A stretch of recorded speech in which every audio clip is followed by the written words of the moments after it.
Saudações a todos, nossos votos de muita paz.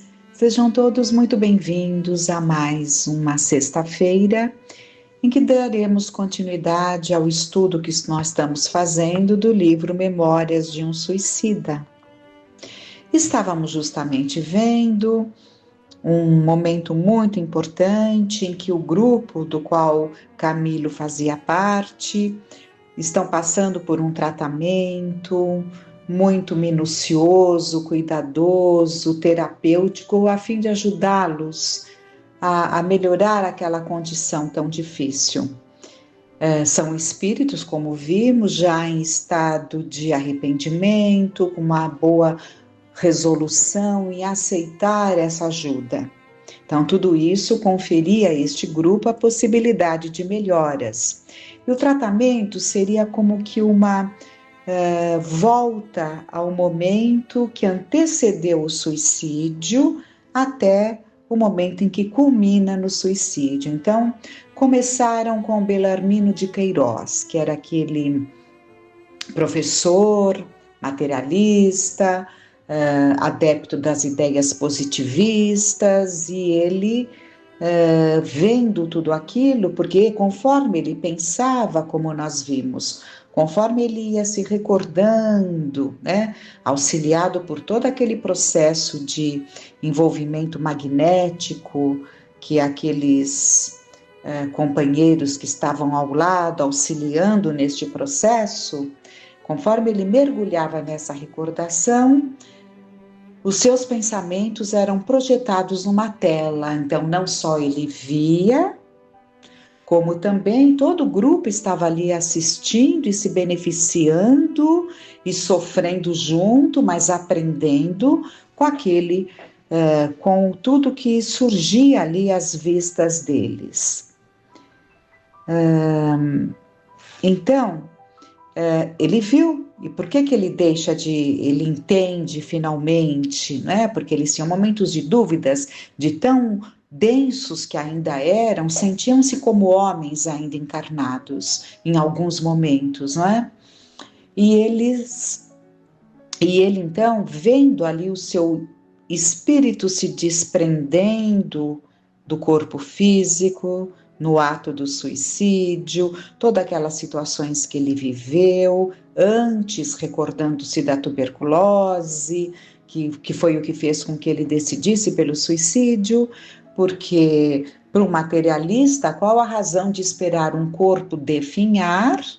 Porque era fato que o corpo definharia, como falamos naquela época, ainda não havia os tratamentos adequados, então realmente viria um óbito de forma dolorosa. Por que esperar? Se você não entende que você tem uma alma, você acha muito natural abreviar o teu retorno, antecipar o seu retorno.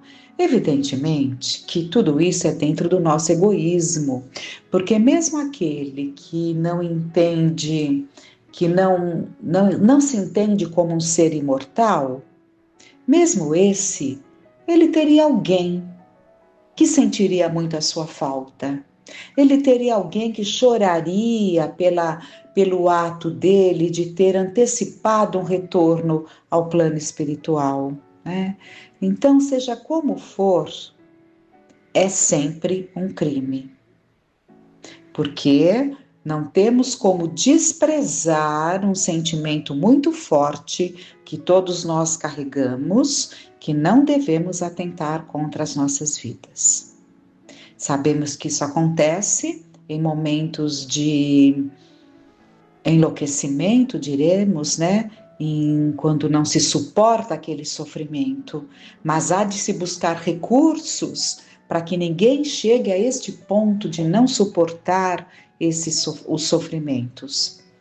Então, quantas vezes cuidados, não só nos cuidados espirituais, nesse trato de levar a espiritualidade, a religiosidade, sem dúvida nenhuma, mas muitas vezes, em casos mais difíceis, há necessidade de concomitantemente também buscar-se o apoio médico psiquiátrico, cujas medicações diminuirão essa angústia na hora da crise. E com isso, possibilitando e evitando que um ato mais drástico se dê. Não podemos desconsiderar, né, jovens que se machucam, se flagelam, nada deve ser descuidado, tudo é um sinal de alerta, é um sinal, um grito de socorro, e nós não podemos descuidar e buscar os tratamentos adequados, e envolver a esse em amor, né, em amor para que se sinta amado, porque muitas vezes nós amamos muito, mas não exteriorizamos os nossos sentimentos e ninguém sabe o que vai no coração do outro, não é? Então, o amor precisa ser manifestado por gestos. Não basta preencher o nosso coração, ele precisa se manifestar através dos nossos gestos. Mas vamos retornar aqui e nós vamos ver que Camilo continua narrando. Entre outras observações levadas a efeito, merece especial comentário pela estranheza de que se revestia o fato de todos trazermos pendentes da configuração astral, quando ainda no vale, fragmentos reluzentes como se uma corda ou um cabo elétrico arrebentados se desprendessem, estilhas dos fios tenuíssimos que os estruturassem, sem que a energia se houvesse extinguido, ao passo que explicavam os mentores residir em tão curioso fenômeno toda a extensão da nossa acrimoniosa desgraça, porquanto esse cordão, pela morte natural, será brandamente desatado, desligado das afinidades que mantém com o corpo carnal, através de caridosos cuidados dos obreiros da vinha do Senhor, incumbidos da sacrossanta missão da assistência aos moribundos, enquanto que pelo suicídio é ele violentamente despedaçado. E o que é pior, quando as fontes vitais cheias de seiva para o decurso de uma existência às vezes longa, ainda mais o solidificavam, mantendo a atração necessária ao equilíbrio da mesma. Vamos entender isso. Nós sabemos que existe um cordão fluídico que nos liga, que liga o corpo espiritual, que é o nosso perispírito, ao nosso corpo carnal. Por ocasião do desencarne, esses laços, esse cordão fluídico é desligado por mãos sábias, por espíritos encarregados de auxiliar nesse processo do desencarne. É assim que se dá, de uma forma natural. Ocorre que no suicídio, esse elo é quebrado, por isso que tem aparência de, como ele diz, de rompido, né? Como se tivessem ali estilhaçado, apresentando estilhas, porque foi quebrado. E evidentemente que por ter sido uma coisa forçada, ele ainda está ligado, é difícil explicar isso, mas isso faz com que o espírito, mesmo desencarnado, ele continue muito ligado ao corpo carnal, mentalmente falando, né? Porque ele desencarnou, ele abandonou aquele corpo, mas essa ligação que foi forçada faz com que ele ainda sinta coisas que ele não sentiria se ele tivesse se desprendido de uma forma natural. É claro que sentir o roer dos vermes, né? Não são só os suicidas, mas aqueles que se assemelham, né? Aqueles que têm vidas em que caracterizam suicídio. Temos que entender isso, porque existe o suicídio propriamente falando, daquele que toma uma atitude, né? E abandona o corpo. E existe aqueles que deliberadamente, porque sabem o que estão fazendo, vão ali atentando contra a vida com o mau uso do livre-arbítrio e com isso vão se suicidando. É claro que esses também estão sujeitos a essas situações que o suicídio traz. Mas voltando aqui, eles então estavam ligados a este corpo, daí aquelas sensações todas, daí aquele que morreu nas águas de um mar ficar dando abraçada, porque no momento realmente da morte, né, do abandono do corpo, vem um instinto de sobrevivência. Então são as braçadas, tentando salvar-se, a tentativa de tirar a corda do pescoço, assim por diante. Então esses movimentos viciosos que eles continuavam repetindo, que foram os que eles fizeram naquele momento crucial, isso se dá por conta, especialmente, como ele está aqui falando, dessa ligação com o corpo carnal. Vamos continuando. Como afirma aqui no final, né? Violentamente despedaçado, e o que é pior, quando as fontes vitais, cheias de seiva para o decurso de uma existência às vezes longa, às vezes você se suicida na juventude, você teria uma vida de muitos anos, então pensem o tempo necessário para diluir esse fluido vital. Então são muitos anos de sofrimento. Ora, diziam-nos, que a fim de nos desfazermos do profundo desequilíbrio que semelhante consequência produzia em nossa organização fluídica, não se falando aqui da desorganização moral, porventura ainda mais excruciante. Então aqui está falando da parte física, né?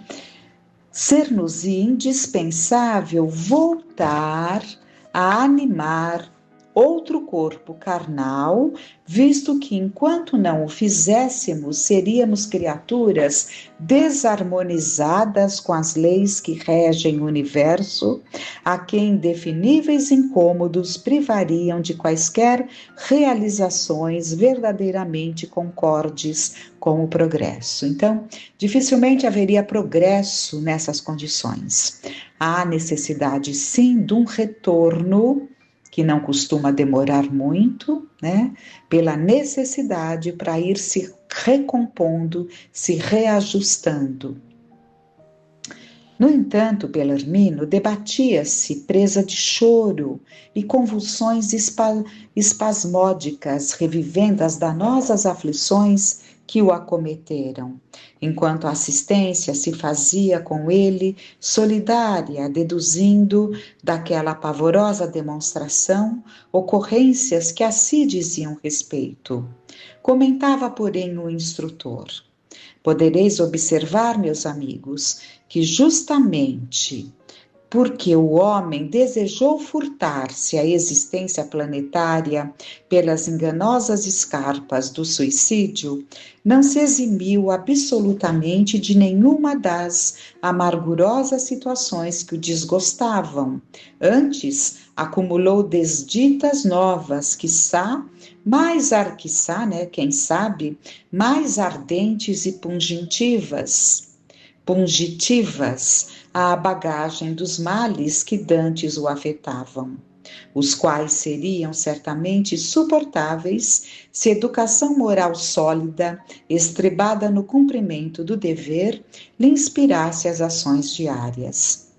Essa educação orientadora, conselheira, salvadora, portanto, de desastres como o que lamentamos neste momento, o homem somente não a tem adquirido no próprio cenário terreno, onde é chamado a realizações imperiosas, porque não a quer adquirir, visto sobejar em torno dos seus passos no orbe de sua residência, instruções e ensinamentos capazes de conduzi-lo às alvoradas redentoras do bem e do dever. Ela está dizendo que todos, sem exceção, está dizendo que todos, sem exceção, teriam a oportunidade desses aprendizados, que levariam, que evitariam esse tipo de situação, de alguém partindo pelo suicídio. O incauto viajeiro terreno, porém, quer dizer, o desprevenido, o imprudente, incauto, não cauteloso, não cuidadoso. Então, o incauto viajeiro terreno, porém, há preferido sempre desperdiçar oportunidades benfazejas proporcionadas pela divina providência, com vistas ao seu engrandecimento moral e espiritual, para mais livremente englobar-se às sombras insidiosas das paixões mantenedoras, dos vícios e desatinos que o impelem ao irremediável tombo para o abismo. No torvelinho das atrações mundanas, como no embater das provações, talvez seja embates, no torvelinho das atrações mundanas, como nos embates das provações que o excruciam, ao choque das vicissitudes diárias, inalienáveis, ao meio em que se realiza as experiências para o progresso, como na fruição das doçuras fornecidas pelo lar próspero e feliz, jamais o homem ocorre quaisquer esforços compreender para a iluminação interior de si mesmo, a reeducação moral, mental e espiritual, cuja necessidade inapelavelmente se impõe no porvir que seu espírito será chamado a conquistar pela ordem natural das leis da criação. Ele está colocando que tanto nas lutas mundanas, nas provações que tanto nos machucam, nos choques das vicissitudes diárias, como também ali naquele bem-estar, no fruir das doçuras de um lar, o fato é que o homem pouca importância dá ao seu crescimento espiritual. É isso que ele está nos afirmando. Ele nem mesmo compreende que possui uma alma dotada dos germens divinos para a aquisição de excelentes prendas morais e qualidades espirituais eternas, germens cujo desenvolvimento lhe cumpre operar e aprimorar através do glorioso trabalho de ascensão para Deus, para a vida imortal. Ignora ser justamente no contínuo desses dons que reside o segredo da obtenção perfeita dos ideais mais caros que acalente, dos sonhos venerados que suspira a concretizar, e mais que, desprezando o ser divino que em si palpita, o qual é ele próprio, é o seu espírito imortal, descendente que é do Todo-Poderoso, dá-se voluntariamente à condenação pela dor, resvalando pelos ominosos desvios da animalidade e, quiçá, do crime, os quais necessariamente arrastarão a lógica das reparações, das renovações e experiências dolorosas nos testemunhos da reencarnação, quando mais suave se tornaria a jornada ascensional se meditasse prudentemente, procurando investigar a própria origem e o futuro que lhe compete alcançar. Então, é toda a proposta que temos tido na psicologia, junguiana. A Joana de Ângeles nos fala tanto desse mergulho dentro de nós mesmos, né? Revivendo ali os ensinamentos de Jesus, que buscava sempre um momento de meditação, afastado dos seus, ensinando que nós também temos que buscar o silêncio, o recolhimento, para meditarmos, para mergulharmos dentro de nós mesmos e mergulhando a luz que se faz para aquele que busca o melhor, essa luz vai abrindo espaços dentro do nosso coração. E é claro que quando se acende uma luz, se vê a sujeira, a poeira, a imundície. Mas é preciso que enxerguemos o que há de ser renovado, modificado, reajustado. Então, esse é o caminho. Esse é o caminho, é essa interiorização, voltarmos-nos para nós mesmos, pararmos de observarmos tanto e mergulhando na vida alheia, como se faz muito hoje, em função das facilidades aí, das redes, mergulha-se na vida do outro. E o tempo precioso, porque o tempo vai, nessas distrações todas, né? E esquece-se que o mergulho tem que ser dentro de nós mesmos. E acabamos não nos proporcionando para o alimento do nosso espírito, da nossa alma, esses momentos de solidão íntima. Continuando mais um pouco. Como vedes, foi essa a fatal ignorância que vos impediu a desoladora situação em que hoje vos afligis, meus caros irmãos, mas a qual nosso fraterno interesse, inspirado no exemplo do Divino Cordeiro, tentará remediar, não obstante, só o tempo e os vossos próprios esforços, em sentidos opostos aos verificados até agora, serem indispensáveis como a mais acertada tentativa em prol da recuperação que se impõe. Como vedes, destruístes o corpo material, próprio da condição do espírito reencarnado na terra, único que teimáveis reconhecer como absoluto padrão de vida. Então, ele está dizendo que só reconheceram o próprio corpo, porque se tivesse entendido que havia o espírito ali animando aquele corpo, que eles eram muito mais do que aquele corpo, né? No entanto, nem desaparecestes como desejáveis, nem vos libertastes dos dissabores que vos desesperaram.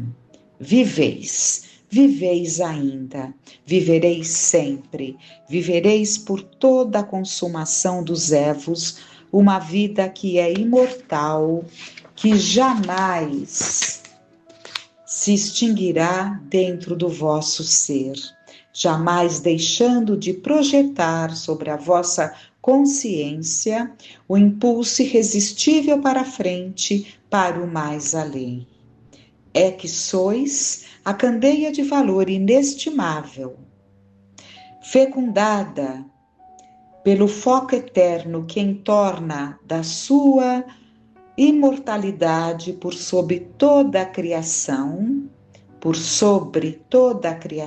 que de si irradiou, concedendo-lhe as bênçãos do progresso através dos evos, de atingir a plenitude da glória na comunhão suprema do seu seio. O que contemplais em vós mesmos neste momento inesquecível e solene para vós, a refletir-se da vossa mente impressionada com os acontecimentos sensacionais que vos dizem respeito, de certo marcará etapas decisivas na trajetória que insofismavelmente desenvolvereis através do porvir. De agora em diante, Desejaríeis certamente aprender algo em torno de vós mesmos, pois a verdade é que tudo desconheceis em torno do ser da vida, da dor e do destino.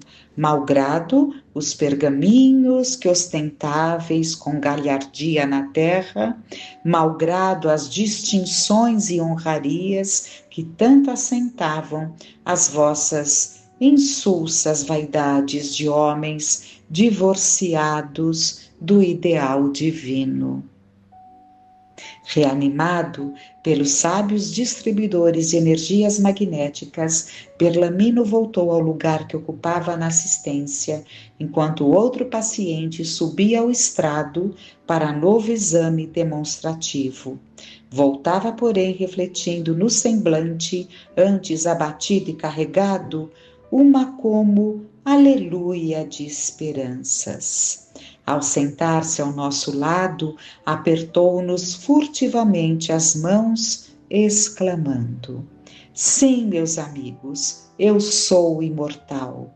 Acabo de positivar, sem sombras de dúvida, em mim próprio, a existência concreta do meu eu imaterial, do ser espiritual que neguei. Nada sei, nada sei. Cumpre-me recomeçar os estudos, mas só aquela certeza constitui para mim uma grande conquista de felicidade. Eu sou imortal, eu sou imortal. Como isso mexeu com ele, né? Abafou aquela vaidade, aquele orgulho de professor emérito, né? E floriu ali a esperança naquele coração, a partir do momento que ele sentiu-se imortal, e de uma forma tão profunda. Isso faz com que entendamos as ideias natas, os sentimentos natos. O que é isso? É quando na infância já temos algumas coisas muito fortes em nós. Não precisou vir do externo, não precisou, em algumas vezes, que a mãe despertasse aquela criança naquela fé, né? Ou mesmo que ela tenha dado um empurrão despertando, mas já havia dentro desse coração a fé no ser imortal, né? Então são as ideias chamadas ideias inatas, né? Porque já vem naquele coração que retorna ao palco da vida. E é muito importante que nós coloquemos muito firmemente, né? Muito firmemente ali, calquemos em nós determinados conceitos que alicerçarão a nossa fé, a nossa confiança em Deus. Reflitamos muito, que fiquemos em paz, que sintamos as bênçãos de Deus e de Jesus, de Maria de Nazaré, nos envolver com seu manto de amor.